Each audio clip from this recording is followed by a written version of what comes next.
Hello and welcome back to a brand new DNF1 F1 podcast. I hope that you're all doing well, and thank you as always once again for being here. It's great to have you along, and thanks for tuning in to hear us talk about some F1, and of course we're going to be reviewing the final race before the summer break now, as we've got a bit of time to analyse and reflect on what has gone down this season. One constant, of course, is Max Verstappen, the inevitable one, the Flying Dutchman, whatever you want to call him, Super Max if you like, wins again, both the sprint race and the main race at the Belgium Grand Prix.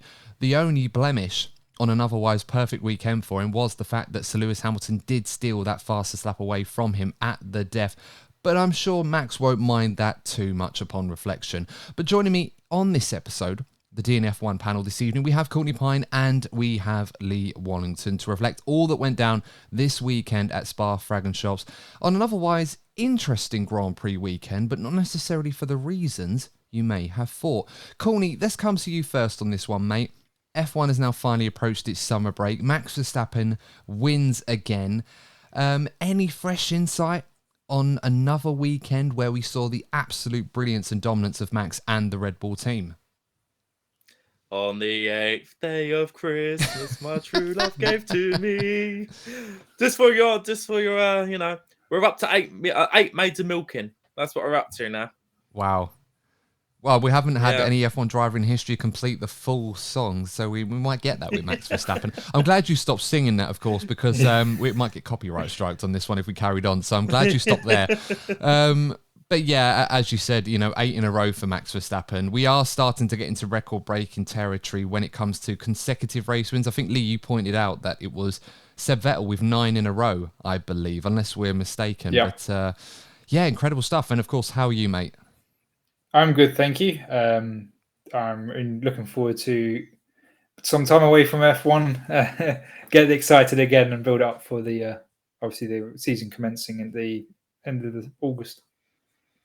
Yeah, it's an interesting one because even though the seasons are a lot longer now, they do feel quite long in segments. And I know a lot of us, myself included to a degree, will be a little bit sad that there won't be any F1 on for a few weeks, which I know doesn't sound like a long time, but compared to the fact that we get F1 races almost every week now, at the very least one every 2 weeks, it is going to feel like a long extended break now. I think the next race that we've got coming up is actually in 4 weeks' time, actually. It's going to be at the Dutch Grand Prix. Max Verstappen's another one of his home races, and I'm pretty sure he'll be the favourite there to win as well.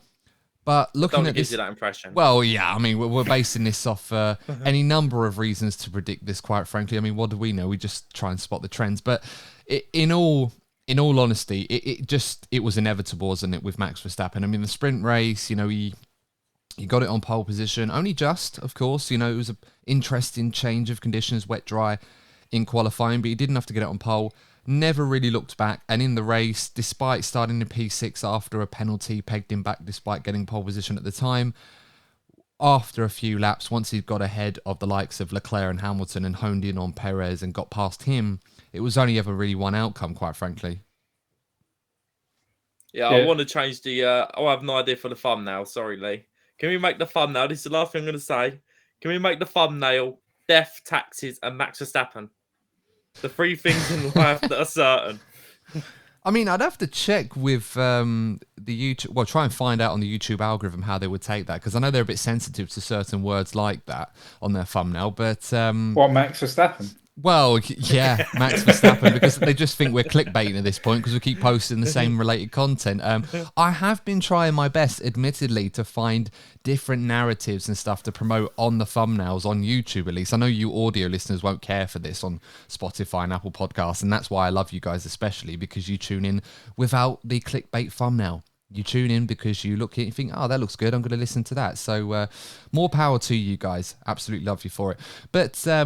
yeah, it's just inevitable, Max Verstappen. I think when he was chasing down his teammate, he'd overtaken Hamilton, he'd overtook Leclerc, chasing down Perez. There was that moment in the race where Martin Brundle was comparing Max chasing down his teammate to the likes of Senna in the McLaren, Hamilton in his early days in the McLaren, and we could name several others that obviously weren't included in the broadcast.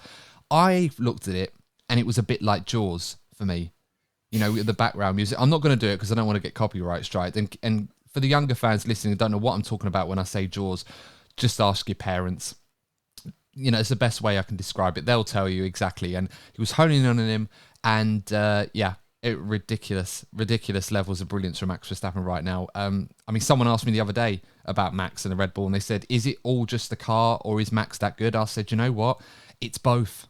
It's scary because there's not one element of this where I can point at and say there's a weakness there. There just really isn't at the moment with this guy. He's just unreal. Yeah, so the car obviously has an advantage over the field, but Max is at one with that car, which he's reaching performances that Sergio could only dream of, and he has the same equipment. So that's the driver difference. Yeah, it really is. I mean, there was an interesting radio message that Max put out. He was saying that it was a bit windy and that he had to hold on to the steering wheel. I think there was another one where he said on the radio, I do hope he's holding onto the steering wheel. Yeah, I mean, I do. I mean, I know he's good, but I don't know if anybody's that good to do it without the steering wheel. That would take different levels of brilliance altogether. He did say on the radio to his team that he could also push on and they could do another stop, maybe a little bit of pit stop training. Don't think many people watching that probably appreciated that. I don't think he was trying to be overconfident, but I think he's fully aware of the position he's in right now and the level of comfort he seems to have. And F1 at the moment, until the other teams get their act together and catch up, it's literally Red Bull Max's plaything at the moment. Don't you think we're going to get a position where either Max is going to get bored? And I think we're already there, mate. To be honest, I do. Yeah, I honestly feel that the guy is going to develop a Goku complex. I'm sorry for those of you who don't know anything about Dragon Ball Z, but basically, like anybody, you need to be challenged.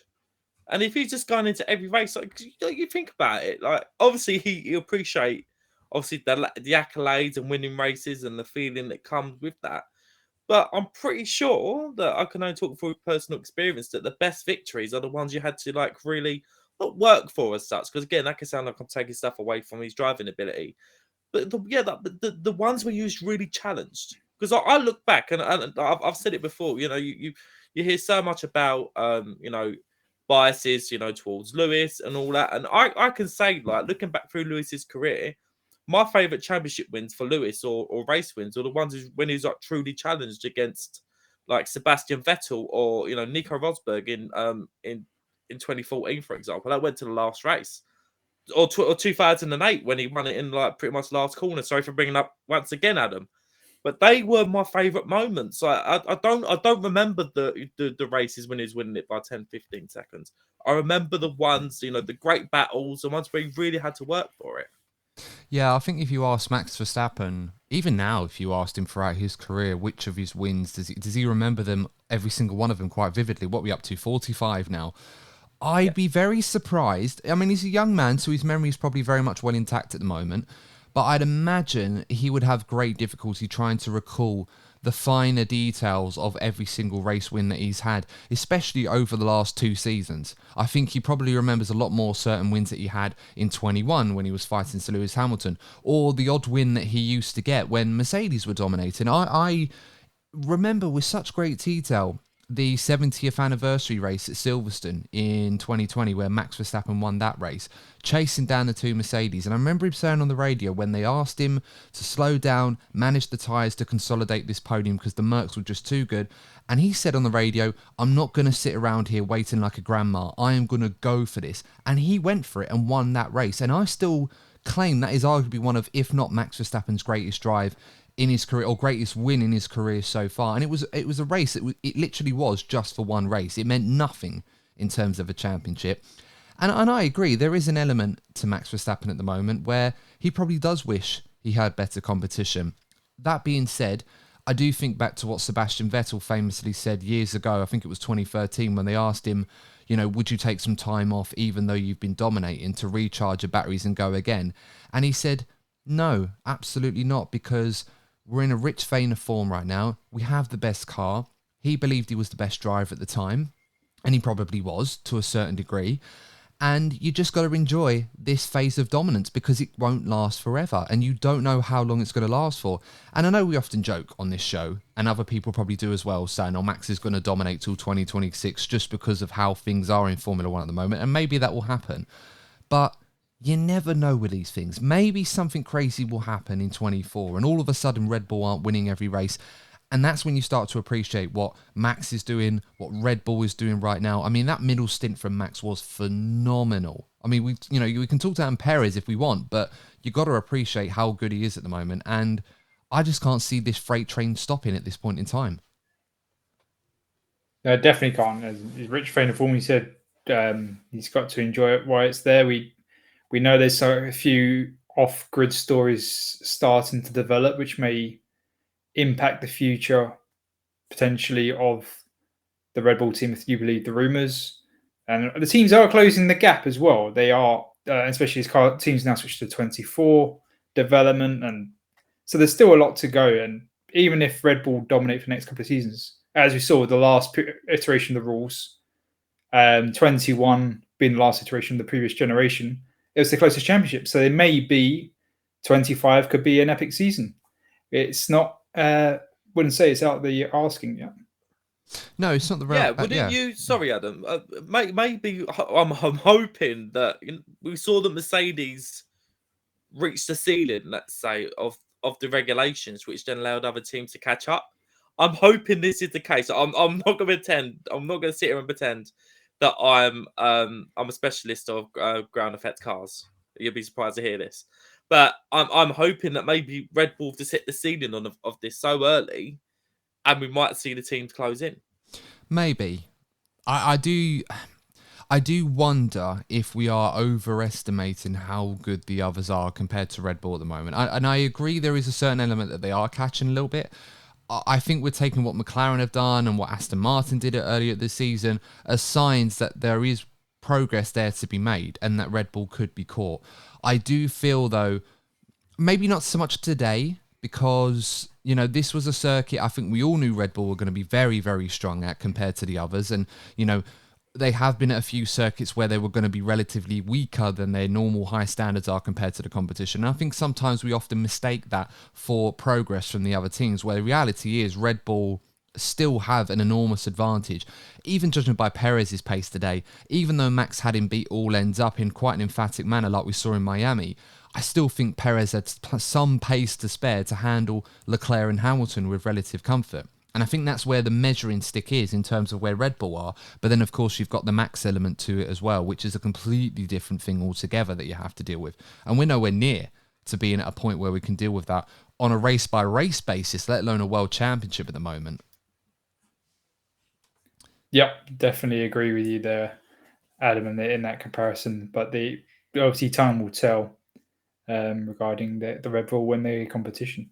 Yeah, I hope I'm wrong, and I'm not expecting any miracles in the summer break, because obviously the purpose of the summer break is for teams and drivers and anyone that works in F1 to a certain degree to drop down tools, have a nice break. Christian Horner gets a few barbecues out, as he does, films a bit for Drive to Survive when he goes camping with his wife and kids, because Netflix love him when they do that, because he gives them all that access. Fair enough. But that is kind of going to be the purpose of the summer break. I'm not expecting anybody to come back and all of a sudden McLaren and Ferrari and Mercedes and Aston Martin are fighting Red Bull tooth and nail at the Dutch Grand Prix in Zandvoort in a few weeks' time. So we'll have to wait and see. One more amusing element of this before we move on. Martin Brundle was interviewing the drivers after the race. He said to Max Verstappen that I think it was a record-breaking victory for him in terms of he's equaled the record for the most number of different qualifying positions that a driver has started from and gone on to win the race. I think he started from 9 different qualifying positions now. Obviously P6 today being the next one that he's got. And I can't remember who's got the record for that off the top of my head. I'd have to go back. Probably Hamilton or Schumacher or someone like that. You'd have to think among those drivers. But Martin Brundle said to Max Verstappen, you at the moment must feel like you can start from anywhere and win the Grand Prix. And Max was sort of joking about that, saying, yeah, it was a bit different today, but I still got the job done. It was quite early on that he got the league. I would like to test this theory. I think seeing as Max Verstappen is probably going to win almost every single race this season left, if not all of them, why not try and do something exciting for his home race in at the Dutch Grand Prix in Zandvoort? Why don't Max Verstappen on the Sunday start from the pit lane, and if he can truly do a last to first challenge from the pit lane, we end the whole thing right there. acknowledge him as the greatest of all time and just give him all the world championships and race victories that he wants, providing the trophies themselves don't get broken afterwards. What do we say to that? Does that sound fair? It's a great idea, Adam, but he's already got both championships wrapped up on his own. Well, we don't have to worry about that because I think this one might mean a bit more to him in that regard. Doing a the first challenge from the pit lane. And let's face it, if for those of you guys out there that are complaining about the racing being boring because Max is dominating week in, week out, wouldn't you like to see something like that come off? Maybe if you're not a Max fan, you might not want to see him win, but I'd love to watch him try and pull that off. It'd be bad for F1 because of how good they are, but it would be actually quite interesting to see. Yeah, just take him a few laps to get through the field. Yeah, only a few laps. We'll all have a sweepstake thinking what lap is he going to lead the race by, but I think it's a good idea. I think why not try it? I'm sure Max would be up for it. He does love a challenge. There you go. Take F1 off easy mode for him and let's see how good he really is in this car. But I digress. Before we, get off tangent again regarding Max Verstappen, it's time for one of my favourite segments of the show, Courtney's Rant. And Courtney, who is featured in your rant corner this week? Originally, I was going to mention the fact that these cars can't race in any kind of wet weather, it seems, which is a massive frustration of many fans. But there's somebody I need to come for today, and that is Sergio Perez. Okay. I didn't mind a bit of wet weather chat, but seeing as you are going after Sergio, why is Sergio Perez making your rant corner this week? First of all, it started with the commentators applauding Sergio Perez for getting a podium. Look, I understand he's had the iffy season, and on paper he's finished second. He's doing his job as the second driver in the team, as you wisely said to me, Lee. I do agree with that. In principle, absolutely, he's doing a job for the team. I understand that, but I'm just saying, just putting it out there, that if I was an F1 driver and the only guy that's the guy that has equal machinery to me, the only guy that can truly challenge, the pace of the car that I have, starts in 6th position, gets ahead of me, and finishes over 20 seconds ahead of me, I'm going to be honest with you guys, I won't be able to go home and look my wife in the eye. I just won't be able to. I just think the guy got obliterated. There's his dad applauding him. I'm sorry. Yeah, it's great. He got a podium, but given a pace to that car, you're in the same machine. Look, we know Max is an exceptional driver. We know he's going to go on to be one of the greatest of all time. But come on, he started 5 positions behind him and beat him by 20 seconds. It's bad. I still don't think that if Red Bull are going to continue to dominate, for the neutral fans, great for Red Bull, but for neutral fans, to have Sergio Perez driving at the level that he's generally driving at the moment, it's bad news for the sport, because I know somebody like Lando Norris was to go into that Red Bull seat. I know for a fact he'd be giving Max more of a challenge. I'm not saying he's going to beat Max. I still think Max is easily the bar for this generation to reach. He's definitely set the bar. But let's be honest, we all know deep down that if somebody like Lando Norris was to go into that Red Bull seat, it'd be making life a lot harder for Max compared to Sergio Perez. Yeah, I mean, that is a scathing review. Any thoughts, Lee, on that one? I do get Courtney's point. He's making that there are drivers out there that could potentially be a closer challenge. If you pay attention to the rumours, the Formula One are trying to push teams to have more equal drivers in their team, especially at the sharp end of the grid, because they want the challenge. They are aware that regardless of your opinions on Max at the moment, the show of the sport is lacking at the moment, and that's hitting viewing numbers and obviously the commercials and everything that the Formula One group obviously care about, the money. So they want to have a competition to obviously drive up numbers. So they are pushing that with teams, trying to get that balance right. But Sergio is completing it for Red Bull. Red Bull won a 1-2 in the constructors. Red Bull, well, no, in the constructors is only one, but sorry, in the championship, they won a 1-2 at every finish. Sergio hasn't delivered that in a race, but in the championship they're delivering that. So they don't need to care that having a driver closer. They want a happy, harmonious relationship, which for the most part, as sometimes we've talked about in the past, Max and Sergio generally get on. They don't have too much, and Max knows he's got Sergio beat regardless when Sergio gets one up. So it's all hunky-dory. Why rock the boat is probably Red Bull's main thoughts. Yeah, I mean, I see your point, and I'll be totally honest. As much as I agree with a lot of what Courtney said, I do tend to lean in that direction when I'm thinking about Perez's performance this weekend in isolation, and you know, you can judge that this season as well based on where he is in the championship. I know that's a bit of a volatile place as well, given the performances of other drivers, but he still sits P2 in the World Championship, and I don't. This is the weird thing. I really don't want to sit on the fence here, but I feel conflicted because I agree with you, Courtney. I think even though he came comfortably P2 today, he was absolutely obliterated by his teammate from a position where, at the very least, he should have made a much better go of it than he did. But then we saw some of the lines Max was taking through some corners when he was chasing down Checo, and it literally looked like a driver who was driving it was like Cars 3 with Lightning McQueen and Storm. Like, Storm was Max Verstappen taking the perfect lines, the perfect speed everywhere he goes. And try as he might, Lightning McQueen, Checo over here, he just couldn't match him, not even close. And it looked like it was just a different class altogether. That being said... Yeah, no, but what I'd say... I want to say, sorry, Adam, that he didn't make him look like Lightning McQueen. He made him look like Rusty. Well, I mean, be that as it may, he still finished second. And even though I agree that you'd want Checo to challenge Max significantly more than he did today, he still got the result that Red Bull wanted, and that was second behind his teammate. And the fact is that in other races where we've laid praise on Checo for good recovery drives over the last 5-6 races, he hasn't finished P2 in any of them. He got qualifying right for the main race this weekend.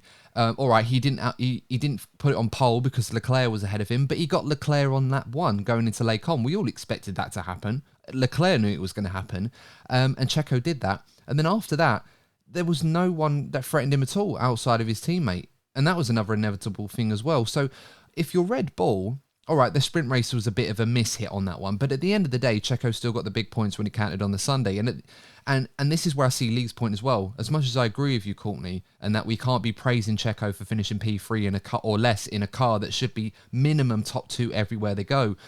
If Checo is finishing in the top 2, does it matter to Red Bull if he's finishing half a minute behind his teammate if he starts in P6? Probably not. If he did that it's ideal for Red Bull. No, but this is it. If he does it everywhere this season, Red Bull are going to hand him that long-term contract. Say, yeah, mate, that's great. Keep doing that. Keep doing it. We don't care if Max is finishing 2 weeks ahead of you, as long as you're beating everybody else. Because there's going to be one day, I don't know if it's going to happen this season, but if Max retires or there's a mechanical fault like we saw in Jeddah or in Azerbaijan where Max has a less than impressive week, Checo's there to pick up the pieces. If he can do that, there's absolutely no reason why he can't stay there. I understand that for this season, but let's say some minor miracle occurs next season and the likes of Mercedes, Ferrari, even Aston Martin and McLaren catch up. Could Red Bull rely on Sergio Perez to bring home the Constructors' Championship, given the way that he's currently driving? Because we know Sergio can drive better. He's definitely had a massive knock to his confidence. We saw the same thing happen with Gasly and Albon during their times at Red Bull. But I just feel the level that Sergio Perez is driving right now, it'd be all good giving him a contract for next season, which I agree he should get, and I agree that he will get. But if other teams were to catch up next season, I'm not certain that Sergio Perez can drive to the level to keep the likes of Lewis Hamilton, George Russell, Charles Leclerc in particular. I think they're the three main guys that if you have close enough machinery to that Red Bull, they will get the better of Sergio Perez over the course of the season. And that's a good point too. And I think we shouldn't discount that, because what we've seen this season has been quite clear that if it wasn't for Max Verstappen and in this Red Bull team at the moment, Checo would probably be facing a lot more scrutiny than he currently is. So it's hard to take stock on a performance like this. As I said, it wasn't the best Checo performance, but I've got to say, when you analyse the whole package, it's been a lot better than he's managed in the last few weeks. So I think we'll have to put a pin in that one. I'm going to put it to you guys listening to this podcast, whether you're listening on your favourite audio platform, head over to YouTube and let us know your thoughts. If you are watching this on YouTube, get in the comment section. Let us know your analysis of Checo's performance this weekend. Maybe put it more intuitive to the race, because I think the sprint race was a bit of a, as I said, bit of a mess for different reasons that we can sort of circumnavigate for, because of what happened on Sunday. Do you think Checo should be praised for finishing P2 despite finishing almost half a minute behind his teammate? Or do you think he should be criticised because he finished half a minute behind his teammate in equal machinery? And, as I said, Max dominated that race from well before halfway. Let us know your thoughts in the comment section. I think we should touch on a few of the incidents before we move on to some of the other performances. I think first place to start, seeing as we were talking about Checo, Perez, Hamilton. In the sprint race, the two of them came together at Stavelot Corner in the wet conditions. The stewards deemed that a 5-second time penalty for Hamilton, which cost him, 4 places in that sprint, relegated him from, P4 all the way down to P7, I think it was, something like that. What did you guys make of the incident? Do you think it was fair for the stewards to give a 5-second penalty to Hamilton? I gotta admit, I think it was a harsh side of penalty. I can understand the reasoning behind it, but I think it was more of a racing incident. He was far enough alongside. Yes, there was. He did go. He didn't lock up. Sorry, my mind's gone blank on the word. He did drift wide into the corner, but I don't think it was obviously anywhere intentional, and there was no deliberate driving off the road or intention to damage the car. There was enough car room left on side. Lewis hadn't crowded him off the track or anything like that, and Sergio had room to stay left as well. So I do think it's a bit harsh. But even if it was the penalty applied, there was a great battle between the two of them until that point, and it was really enjoyable to watch. What about you, Courtney? I think there's a bit of a trend over the last few years. You don't really see Lewis make serious contact with anyone other than Red Bull drivers. He's definitely got it in for Red Bull.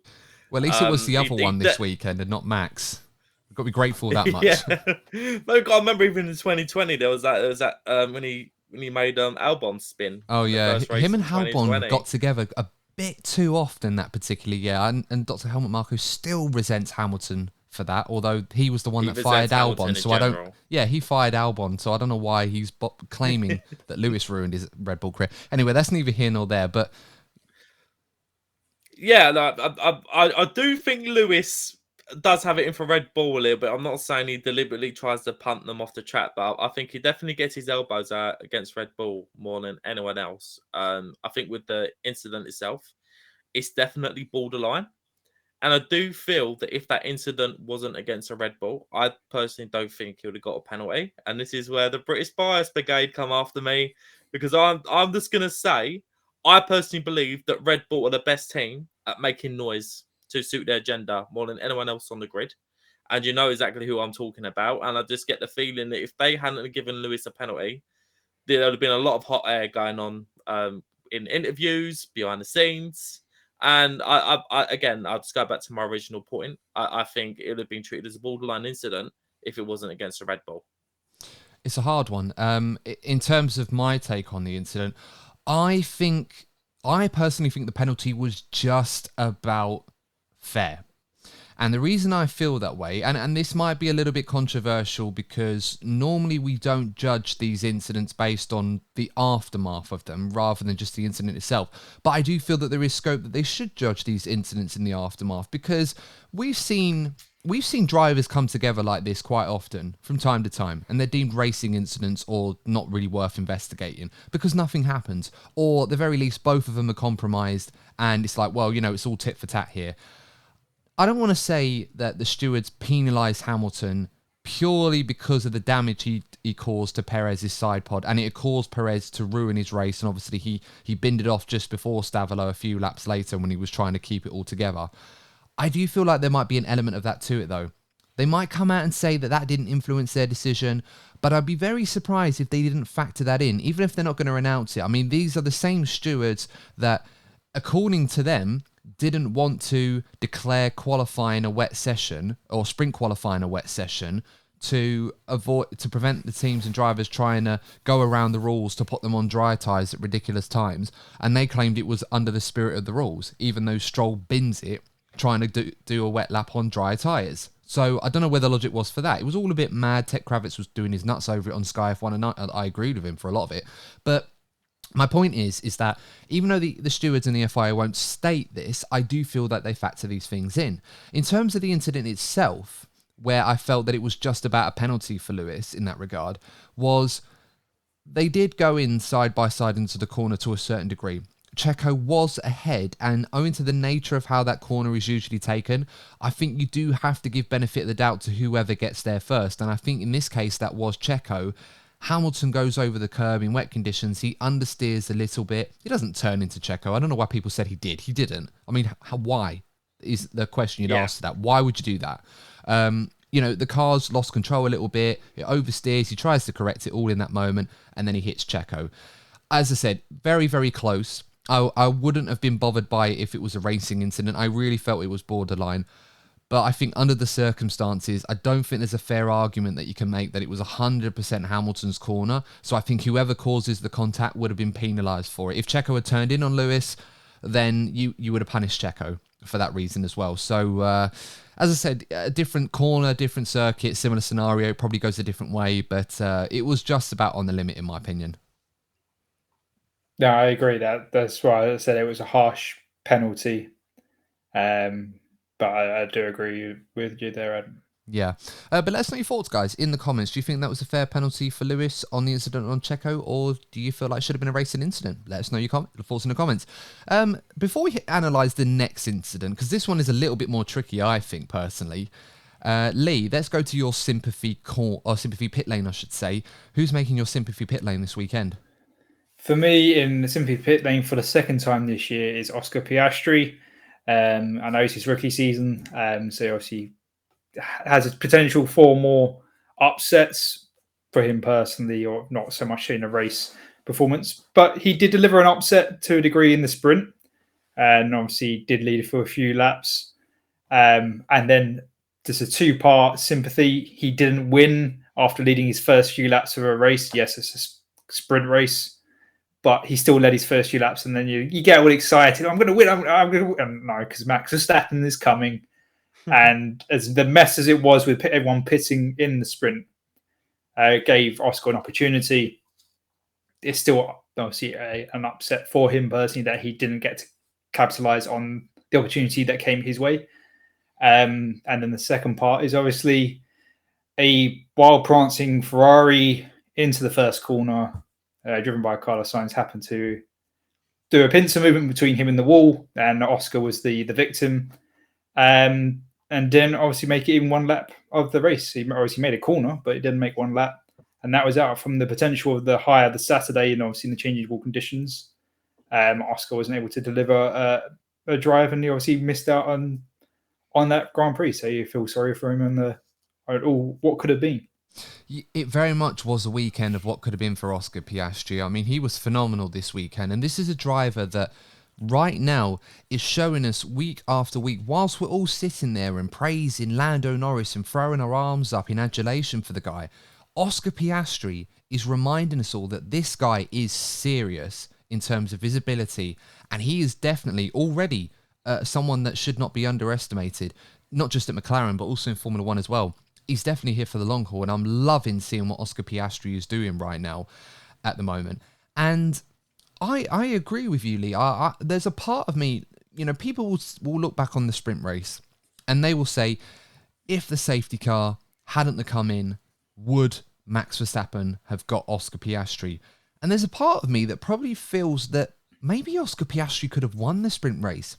And I'm not saying that Max wouldn't have been faster than Oscar. It just would he have been fast enough to catch Oscar and then drive past him in the way he did? And McLaren set their car up this weekend to be very much on the high end of the downforce spectrum. They planned for wet weather. And we saw in the main race today, Lando Norris, despite struggling in dry conditions, when the track started getting a little bit greasy and a bit wet, he was able to come into his own. And he made up so many places, recovering from a dire position where he could have easily finished last today and then finished in 7th. I think that was a great result. And I think that shows the pace McLaren had in those difficult conditions. And we go back to the sprint race yesterday. If Piastri hadn't lost that lead that he'd gotten from the pit stop that McLaren made with him that gave him an advantage over Verstappen, he might have had enough of a buffer and enough pace with that McLaren to hold him off for the sprint race. We'll never know. It very much was a race that what could have been for him on Saturday at least. What do you reckon, Courtney? Yeah, I think I know I've raised Red Bull a lot. I think that the biggest telling point with the Red Bull this season is that DRS advantage. It all comes down to efficiency of the aerodynamics. I know this, but the fact that it was wet yesterday, so the DRS wasn't open, would have made life a lot easier for Oscar in order to keep Max Verstappen behind him. And you're right, if he just had a bit more of a gap, he would have been able to frustrate Max. It would have at least given us a proper showdown to the very end. It's a shame, but you both of you are right about Oscar Piastri. I think the guy he has a massive future ahead of him, and I do also agree that he's had a lot of bad luck. I am a very superstitious person. I just wonder if Alpine have a witch doctor in their ranks and put a little bit of a curse on Oscar Piastri, because he definitely hasn't had the rub of the green this season. Well, it's a double-edged sword with Alpine because they seem to be cursing themselves as much as anybody else at the moment. And of course, as much as I would love to get into that complete circus at the moment, I think we're going to save that for another episode and talk about that in a bit more depth in the summer break. But with Piastri, yeah, absolutely agree. I think there's that element of the DRS efficiency, as you mentioned, Courtney. Max breezed past him almost at the restart. It does make you wonder, would Max have been able to get into that position with Piastri? Because he didn't breeze away from him once he overtook him. And I don't know if that was Max managing it or if that was just the pace that he had over Oscar Piastri. Piastri was never going to overtake Max Verstappen in a straight line because of the downforce on that McLaren. So in that position, he was either going to hold Max off with the gap that he had before it was eroded away by the safety car, which was caused, of course, by Fernando Alonso. So, it was a bit of misfortune for Piastri. We'll never know, long story short. In terms of the incident with Sainz, I think we need to mention that as well. Lee, you touched on that already. Judging by your description, I'm guessing you're of the opinion that Sainz was at fault out of the two. Courtney, what are your thoughts on that incident? Should Sainz have been given a penalty, perhaps, given that we saw one for Lewis in an arguably similar fashion?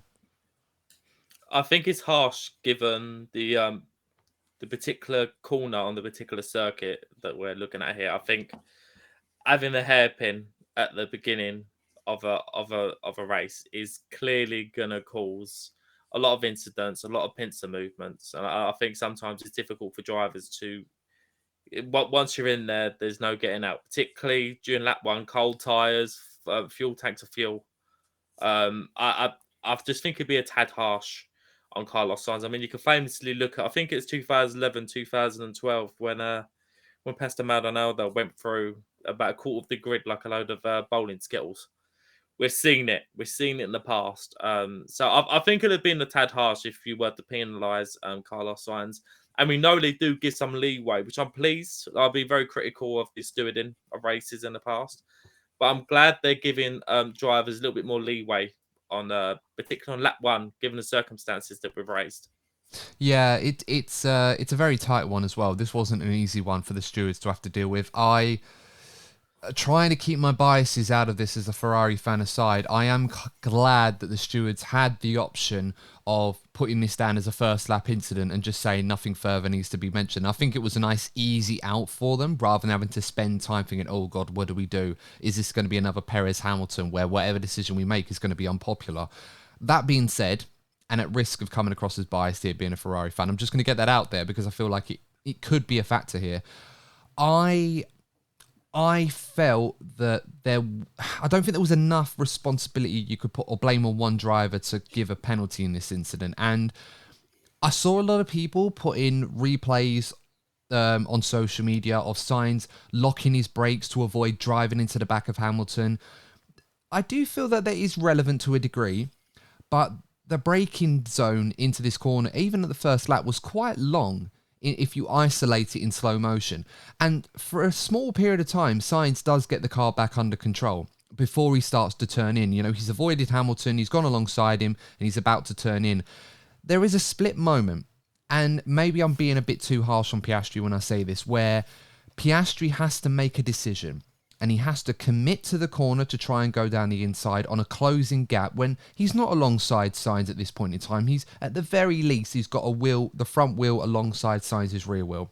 And he has to make a split decision. He either goes for it, hopes Sainz sees him there, or he just backs off and then tries to get Sainz afterwards if he can on the run up to, like, maybe because he had the extra downforce, he felt if he loses the place now, he's never going to see these guys again because they had much less downforce on. It was dry track. It wasn't going to favour him at all. Maybe there was that element as well.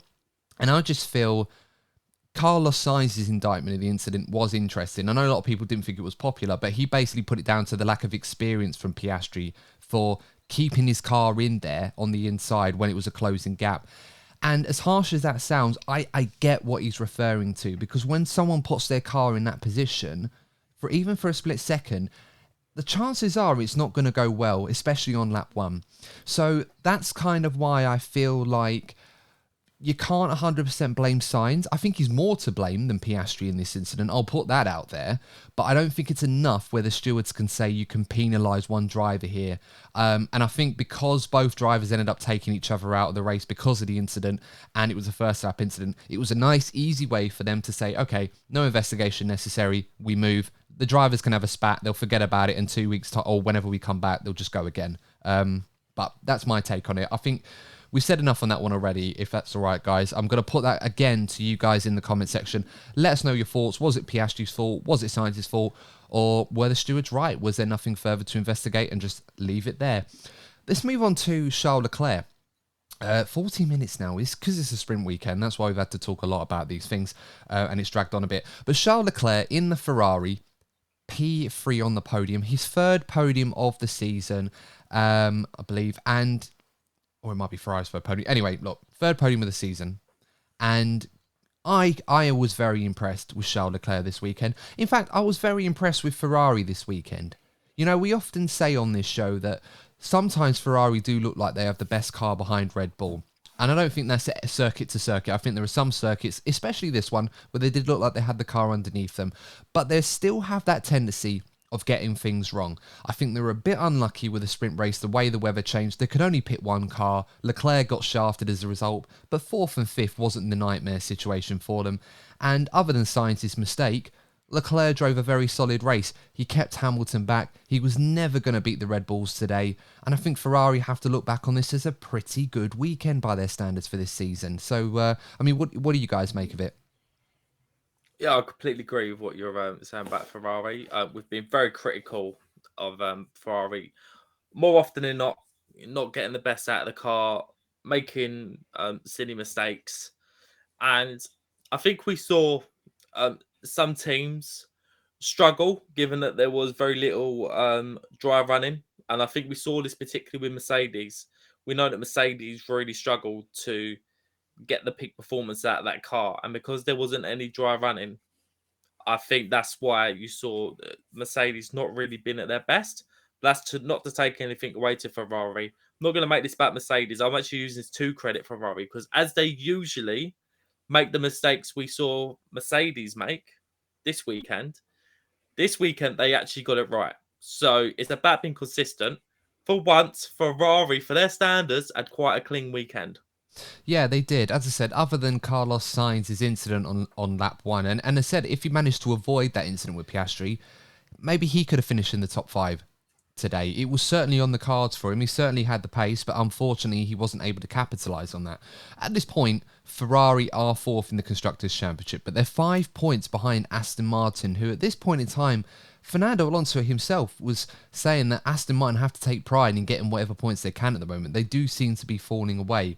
Mercedes seem to be getting further and further out of touch from Ferrari in second place as the weeks go by. But Lee, in your opinion, will Ferrari be able to take a lot of positives from this weekend going into the summer break, that maybe, just maybe, they can still put a fight in for P2 in the Constructors? Yeah, I think there's a lot of positive for Ferrari from this weekend. As you both already alluded to, it was a clean weekend by the pit wall this weekend, which has been some of their Achilles heel so far this season, or the pit crew. So the fact that was all clean on their side, hats off to it, and they go into the summer break going, actually, good job, lads. We did a good one. Quite happy. We can go in. They have no doubts about how their performance has been for this weekend, and then they can obviously be all sharp and full of confidence for the start of the second half of the season. Then they finished on a higher note, and obviously hopefully means that the drivers deliver as well, and they can hopefully grow forward and obviously limit the amount of mistakes that we've seen them so far this start of the season. Yeah, absolutely agree with that. There was a fun moment that we saw this weekend on the Ferrari social and Red Bull, of course, their social media pages. I'm sure you know what I'm referring to, Lee. Courtney, I don't know if you saw this. So I think it was, I can't remember if it was during qualifying or practice, but in the Red Bull garage throughout this weekend, there was an invited guest, I'm not sure who he was wearing a cap with a Ferrari logo on it. Oh, yeah. And Christian Horner quite hilariously put some duct tape over it to cover it up. Ferrari saw this, and their social media admin quite brilliantly went up to the Red Bull motorhome, stuck a Ferrari sticker on it saying, "Hi Red Bull, we heard you like Ferrari stickers," and put one on there. Red Bull's admin responded in incline, found the sticker, took it off, wagged their finger to say, "No, we don't like that." And then quite hilariously on the grid today, Christian Horner sneaking a Red Bull sticker onto Fred Vasseur, the Ferrari team principal, on his shirt, and whilst they were chatting away with Dr. Helmut Marko. So nice to see a bit of banter there. Although that's probably about as close as Ferrari are going to get to Red Bull this season, quite frankly. So, yeah, nice to see. It's nice to see because I think we often forget, and maybe Drive to Survive do play a part in this as well, that there's rivalries up and down the grid. Everyone's competing with each other at the highest level, but a lot of these people are all mates or they're all colleagues and they're all having a laugh and a joke with each other, and it's all in good spirit until the lights go out when it's all business. And I think we often forget sometimes that because they all travel around together, you do see this camaraderie every now and then. I wish we saw it more often on the broadcast, to be honest. Yeah, I think the teams get on better, or the personnel within the teams get on better than the fan bases do. I do wish, and I said this before. It goes back to that selfie that Lewis put up with Fernando Alonso and Max Verstappen. I'm not saying he's friends with the guys, but you see the fan bases just have like so much hatred for other drivers and whatnot. And sometimes you've got to take a step back and go, look, it's not that deep. And I think sometimes we do need that reminder. Yeah, I mean, they're all good friends from what we can see, at least. I mean, they may not be like personal close buddies or anything like that. You know, you might not see Sir Lewis Hamilton inviting Max Verstappen round for dinner or anything like that. But, you know, they do see each other a lot more than we probably take credit for. And there's obviously a mutual respect there. But, of course, when the visor goes down, it's all business. But then once it goes back up again, providing there's no after-race rift, and even if there is, it's like an hour or two, people forget about it, they move on, go again the next week. That's just how it goes. I think the fans could probably take a lot from that and try to remember that it's just sport. You know, we're all here for the same reason. It's not personal. That's just how it goes, quite frankly. So, yeah, good stuff to see. Nice bit of banter between Red Bull and Ferrari. And, of course, we see that up and down the grid. So it's always a nice touch as well. Let's talk briefly about Mercedes. Hamilton, we got to praise him, of course. You know, did a great job this weekend, despite being relegated a few places in the sprint race. In the main race, a podium might have been on the cards for Mercedes, but I think you got to put that down to Leclerc and Ferrari just getting it right for once, and I think Mercedes will be pretty happy with the result they got, and George Russell managed to get back into a P6 on a weekend where he was nowhere compared to Hamilton, and he still pulls out a P6 in the main race and a P8 in the sprint race. So, yeah, not a bad weekend for the Mercedes boys. And also, don't forget, obviously, Lewis stole the fastest lap point, which you already mentioned earlier. But he did. Very, very well done. And it was on the mediums as well. Obviously, the benefit of a fresh set of tyres at the end of the race, regardless of the construction. But obviously, there's the pressure to deliver on that one lap. It's the only opportunity you get. So I think they can be pleased with what they delivered this weekend. Yeah, upon reflection of this first half of the season, now we're heading to the summer break, there would have been times where people would have feared for Mercedes, were they going to be the fourth best team on the grid behind Ferrari, Aston Martin and Red Bull? As it stands, I think their two drivers collectively have been the most efficient out of any of the teams on the grid so far. And I think Mercedes have probably done maybe not as much as Red Bull, because Max Verstappen has been an absolute incredible dominating machine at the moment. But other than that, I think Mercedes will be pretty happy with how the first half of the season has gone, despite the fact that they are still a long way off the top team at the moment. I mean, what do you reckon, Courtney? Would you agree with that? I think they've definitely taken a step forward from last season, which isn't difficult because I think that's probably last season was probably the worst Mercedes have had for quite some time. I still think there's a lot of head scratching going on at the team, as I referred to earlier on. I think it has very peaky performance. I think they've got a lot of learning to do if they really want to take it on. Because I think the thing that concerns me is that I know Ferrari seem to have similar issues as well. But if we're talking about moving on to next season, you need to be getting some answers this season in order to take that car to that next level and hopefully challenge Red Bull one day. But I think the thing I want to note on, and again, I don't want to like make it too deep, but it's the George Russell Lewis Hamilton. It seemed to get a little bit zesty in qualifying, and I sometimes wonder if George Russell at times is trying a bit too hard to claim that stake as number one driver and effectively be Lewis Hamilton's successor. Well, I think if there was an opportunity for George Russell to take that throne or that mantle at Mercedes for 2024, with all due respect, I think that's gone for this year at least. We know that it looks very, very likely at this point that Sir Lewis Hamilton will be signing a new deal. It's possible that it will be announced during the summer break and perhaps everything is all done and it's just, we wanted to do this in the summer break because it's just easier to make these announcements. Unlike a few other teams at the moment that seem to be making announcements to their own detriment at the worst possible time. But we'll get to that in another episode, of course.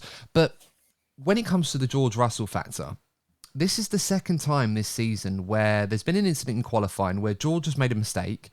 And whether he's meant to or not, and I think it's more inadvertently than by design, has impeded his teammate in qualifying. And it's caused a situation where there's potential friction there. People are picking up on it on social media. Pundits are mentioning it. And at the moment, I'm not sure if it's an element of needle there where George Russell knows Lewis is there and he wants to try and prevent him from getting a leg up on him to try and help himself in this equation. But I often wonder that because this has happened again, do Mercedes need to now take a precedent here and say, look, as much as we want to keep things equal and let you guys have free reign to do what you want to do, perhaps for the sake of both our cars here, Lewis should always be ahead of George on the circuit before a qualifying run. And I'm not suggesting because George is the only one making, or he's always making mistakes. It's just at the moment when these two are coming together on track in qualifying, and Mercedes often send their cars out very close together. Whenever George is ahead of Lewis, he's making that odd mistake and it's ruining their lap times at the moment. Do Mercedes need to get involved and perhaps switch things around a little bit? It's a really tough topic. Obviously, out of fairness, the rotation, but then Lewis could also prefer to be behind because obviously, as you said, Mercedes go out normally together. And there's obviously the slipstream effect. If you do time it right, obviously, they don't always go out and intentionally do it. But there's that possibility. But if you're always the first car out, you're not getting it. So Lewis may not want to always be the first car out and just take the risk of George having an incident and blocking him on a qualifying run. So it is a hard thing, and obviously Lewis would that'd be a team discussion as well, or at least from Lewis' point of view and his feedback on that if he even wants that. But I think it's probably best to keep rotating it and just speak more to George about being awareness. I can't imagine as the Mercedes engineers won't let George know that Lewis is coming up behind. He'd be like, oh, you've gone off the track. Please be aware Lewis is literally behind you, or there'd be some information of that matter. They wouldn't just tell George nothing. So I think it's a bit more George is trying to keep track position over Lewis or more than impede Lewis. And I think that it's probably more of a discussion about George. If you go off, you've surrendered that position. Don't try and keep it. He's your teammate at the end of the day. We're doing this together. You're not fighting for a championship. I think that's more the requirement at the moment. It's a tough one. I mean, because right now, I don't think there's any rift or anything like that there to be worried about if you're a Mercedes fans. I don't believe that at all. I know a lot of people on social media are saying, oh, George to see Lewis, why is he doing this, blah, blah, blah, blah, blah, and all that rubbish. it's a qualifying lap. We made the same argument in Spain. Why is George Russell going to look in his mirrors on a qualifying lap? He's not. It makes absolutely no sense. I know people say, oh, well, La Source is a corner where George goes wide. He can see Lewis alongside him. Why does he not get out of the way? I'm like, well, you're going to ask him to abandon a qualifying lap. Like, he probably would say the argument, say, well, look, if Lewis is there, why is he that close to me? Why does he not give himself a wider berth or more time or more of a gap so he doesn't run into me if I make an error? Which is an equally valid point. But Mercedes, at the moment, they're in a position where both their drivers are bringing home the points. It was a difficult weekend for Russell, but he still scored a decent amount of points. And I think other than Red Bull, Mercedes still outscored everybody else this weekend. So they've still got a very good thing here going on. And they're P2 in the constructors. They're optimizing their opportunities at the moment. But there is the potential that if this is left alone and they don't perhaps have a word with their drivers or try to find out what's going on with Russell in this impact, because I think it's a little bit more on him than Lewis, if I'm brutally honest at the moment. If they leave that unchecked, it could become a problem. And then those results that Mercedes were picking up because their rivals are faltering, it now flips the other way. And then they'll start to panic and then think, oh, we're going to lose ground here because our drivers are messing up. What do you reckon, Courtney, before we move on to the next topic? Yeah, I couldn't have put it any better myself, and that's why when I mentioned it to begin with, I wanted to stress that it's not deep, because it's so easy to think, God, in the social media age that we live in, everything is made to be personal. But I do think George is trying to claim the stake as number one driver. I'm not saying that he deliberately did it. But I'm just saying, generally speaking, you can tell by George Russell's sometimes demeanour that he's definitely trying to get that number one stake, which isn't necessarily a bad thing. But then going back to the point that you made, that Mercedes' biggest strength that we know they probably have, in my opinion, they have the best driver pairing on the grid, and the results are showing that, given the car that they have.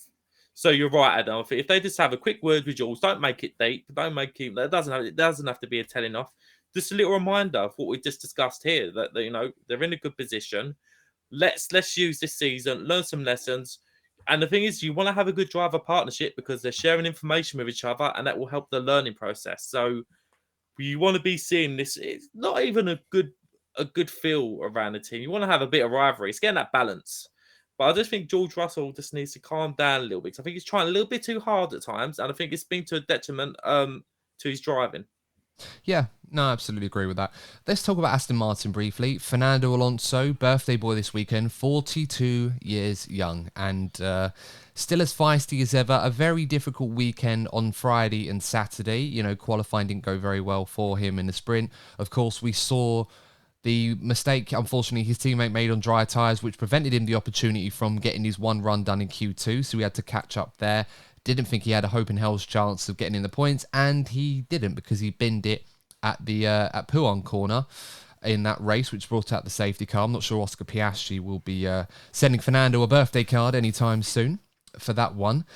But in the race itself, it was another difficult one for Aston Martin, but Fernando getting a P5, some big points. It was a bit of a lonely race for him. I think he'd admit he didn't have the pace of Leclerc and Hamilton. He certainly didn't have the pace of the Red Bulls, but he did a solid job to finish P5 ahead of everybody else quite comfortably.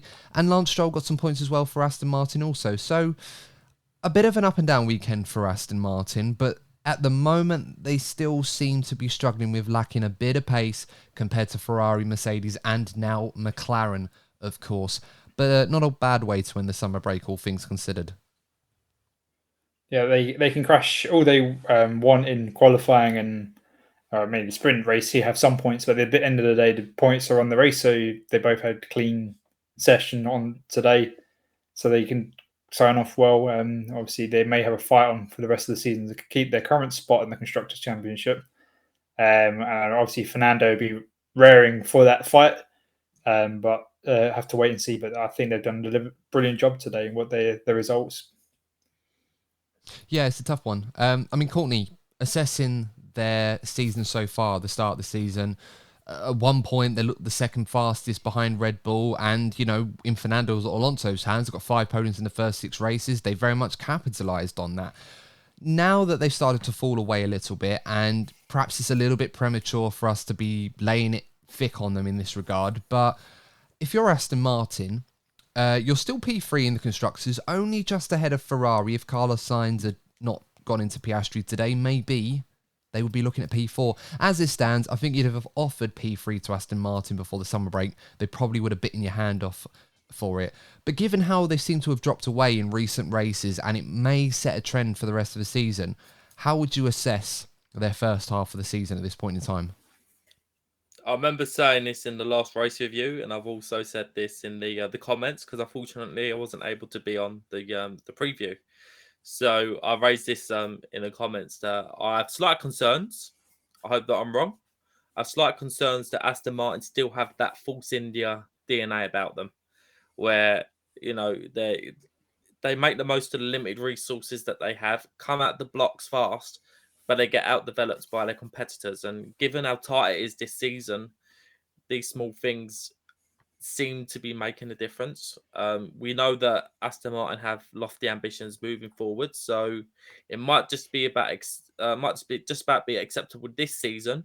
But I feel that if Aston Martin go through the same trend next season, particularly given you've got characters like Fernando Alonso and Lawrence Stroll in the team, I think the pressure next season will be starting to build to get better results. I think we also need to look at the tyre compound change. It does seem that we all know that all the teams have had to deal with this change, but it does seem that maybe Aston Martin have been the biggest victim of the tyre change that we saw from Silverstone. Yeah, it could well be.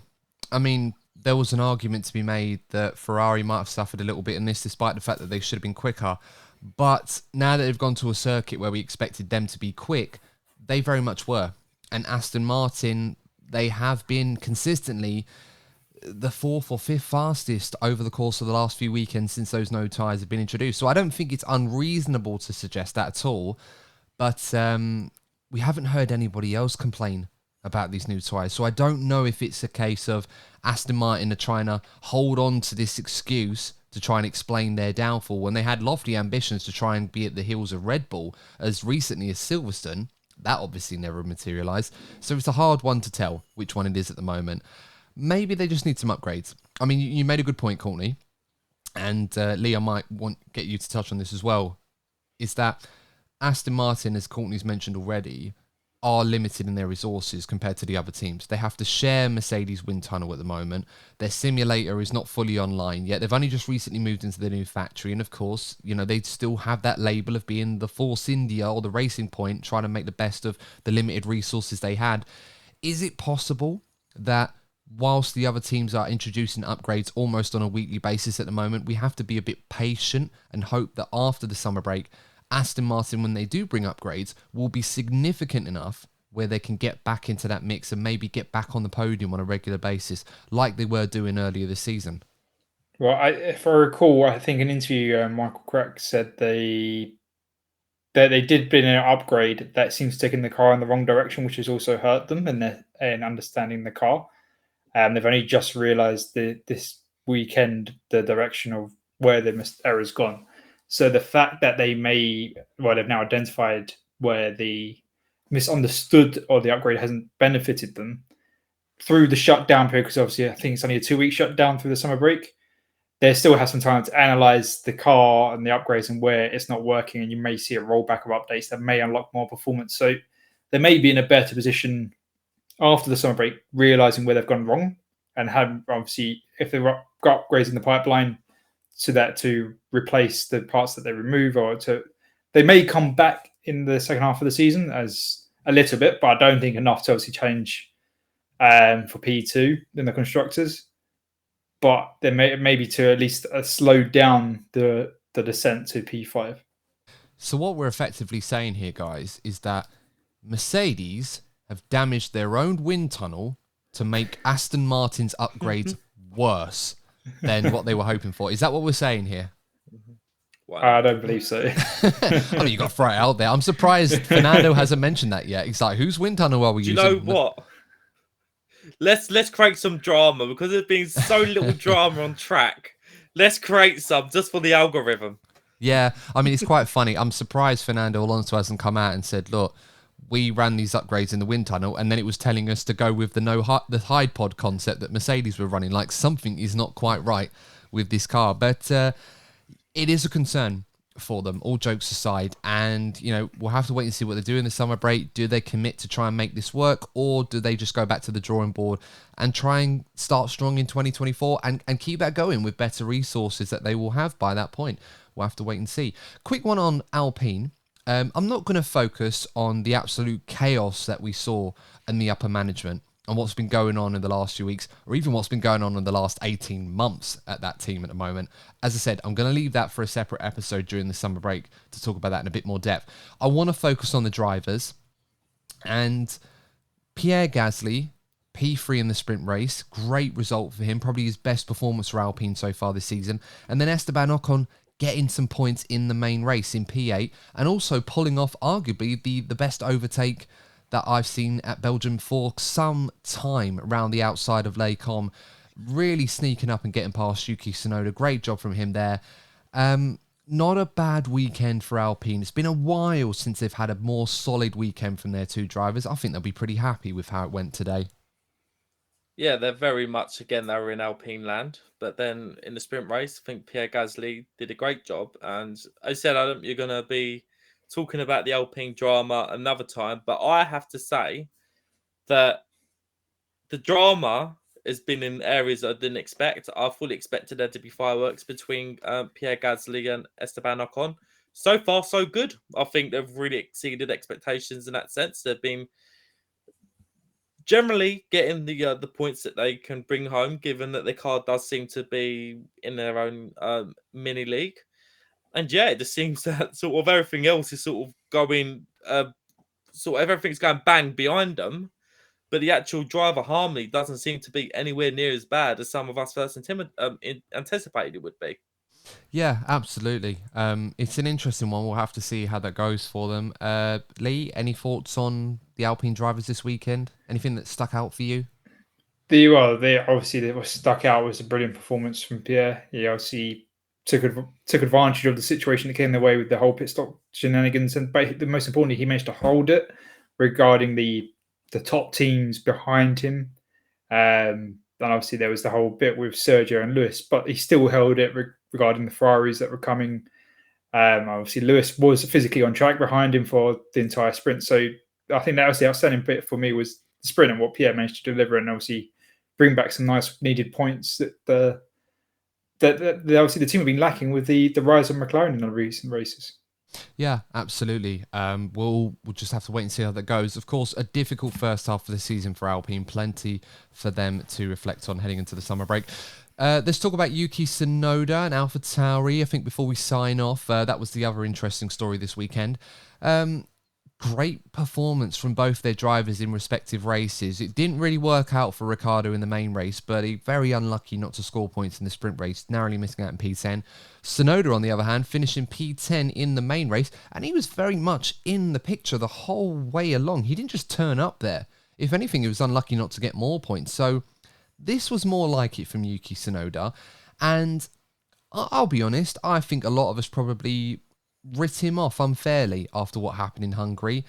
A few of us expected Tsunoda to be a bit stronger in Belgium, and if anybody thought that Ricciardo was coming to take this team over and put Tsunoda in the mud, couldn't be further from the truth after what we saw from him this weekend. Great stuff. Yeah, in Hungary there was a lot of talks of Sergio Perez putting in a statement drive. I feel this was the case from Yuki Tsunoda today. And there are times where the guy was electric. He was really catching the eye. And let's not forget, sometimes you can go, it's only a P10. But the last couple of seasons, Alpha Tauri have been awful. Let's be honest, they've been absolutely below the level they expect to be. And Yuki Tsunoda's been the guy that's most of the time has been bringing home the big points for them. He's taken a massive step up this season. I was really worried about his future in pre-season. And yet again, I just said about Ocon and Gasly, I think that Yuki Tsunoda's proven a lot of people wrong this season. He's done really well. Yeah, and he's done really well today. And Alpha Tauri need the points. They're 6 points behind Alfa Romeo right now. And that doesn't sound like a lot. It really isn't. But in the context of how competitive F1 is at the moment, every point is going to count. Of course, we're going to need another few more performances like that from Tsunoda before they get ahead of Alfa Romeo. But if they can somehow keep that going, that will only serve them well. Leah, quick one on Tsunoda just to round this off before we call it a day on this particular episode. As we said already, a lot of pressure on Tsunoda this season. He had to beat Nick de Vries by some margin, and he did that. So you'd think it would have earned him a bit of a reprieve in this team, and I feel like his future for the medium term is at Alpha Tauri or whatever it's going to be in the next few years when eventually someone buys into that. Or however it's rebranded, as it often goes with this team. But with Ricciardo now in this team and still looking pretty handy, it didn't go his way this weekend, but he was pretty quick for the most part. Is there added pressure on Tsunoda now to be better than Ricciardo to save his own career, or do you feel like he's done enough already to convince them that, at least for the medium term, he's definitely a driver to look out for? To be perfectly honest, I think there is pressure on Tsunoda right now. The main thing is over Nick, he was the team leader. And I think there's now going to be a battle over who is going to be the team leader in that team. Obviously, Ricciardo's going to come in. He's a race winner, and he's obviously going to believe that he deserves to be at the sharp end of the grid, but he's going to take advantage of being on the track, and this is his team. And obviously, Tsunoda's going to go, this is my team. I don't know. Don't know why you think that. And I think there's going to be a bit of a battle over that. And obviously, Yuki's, to maintain that, Yuki's going to have the pressure of, he can't let Daniel come in and beat him week in, week out. He's going to have to hold, obviously, beat him if he can every weekend. And if not, if he gets beaten, he has to beat him the following weekend. Or in an alternate time, but not just get dominated as a teammate like he was dominating Nick. I think the pressure will be mounting on Yuki to maintain his position as the team lead. It's a tough one because, understandably, I can understand why a lot of people would look at this team now and think that Daniel Ricciardo was now the de facto team leader because of the experience he has and the fact that he is a bit of a veteran on this F1 grid right now, compared to a driver who's been in the sport for a few years, has been a pretty solid driver, but it's not Daniel Ricciardo. And when you look at the Tsunoda perspective, it's like, well, I've embedded myself in this team for a few years, and whilst with all due respect to Ricciardo being, other than Verstappen, the last Red Bull driver of significance to win a few races with the team and understand the nuance behind all of that, there's a fair argument to be made here that you can't just come into this team with all of that and just expect to be the guy when Tsunoda's been there for the last few years. Even when Gasly was in that team, Tsunoda was, I wouldn't exactly say far from being the out-and-out leader in that team anyway. Perhaps he just needed Gasly to go to find that experience and that maturity. And I think he's done a good job at that before Ricciardo came back for the first half of this season. So there's an interesting dynamic there. I don't know how Red Bull and Alpha Tauri see it right now, who is the de facto team leader. But I certainly feel like there's more of a case there for Tsunoda than it's just write it off because Ricciardo has come back and we'll just stick with the experienced guy. I feel like that wouldn't be a fair credit to him at all. I think the Alpha Tauri situation is probably going to be one of the biggest talking points in the second half of the season. Obviously, you've got the tight battle behind Red Bull, but I think behind that, I feel that dynamic is going to be one of the things to look out for the rest of the season. Very much so. And at the moment, there's probably not too much on the line at this point in time. But as the season goes on, it might get a little bit feisty between those two to try and wrestle some control or dominance in that team. I think that's all we've got time for. I would love to go through some of the other teams in a bit more detail, but I think we will save that for our mid-season review, which will be coming up during the summer break. But as always, guys, thanks for tuning in. Of course, if you enjoyed the episode on YouTube, make sure to like the video, subscribe to the channel, of course, if you are new. We've just gone past 1,100 subscribers, so thank you to every single one of you that have subscribed to this channel. Really appreciate the support. Of course, if you listen to this show on your favourite audio podcasting platform, please do leave us a 5-star review. It really helps us out a lot, and it helps get the show out to many more wonderful listeners like yourselves. But that's it now for the first half of the F1 season. A nice summer break, an opportunity for all of us and you, yes, you, listening to this show, especially watching this on YouTube. I'm going to break the fourth wall and just go right up to the camera there, just for you. Time for us to go and touch some grass, enjoy the sun wherever you are at this point in time. And of course, we're still going to be sticking around. We've got plenty more content coming your way, plenty of things to talk about during the summer break. So we're not going to be getting the barbecues out and waiting for F1 to come back. We're still going to be here. But of course, until then, we will see you in the next episode of the DNF1 F1 podcast. And remember, as always, if you're not first, you're probably DNF1. Take care. See you soon. Goodbye.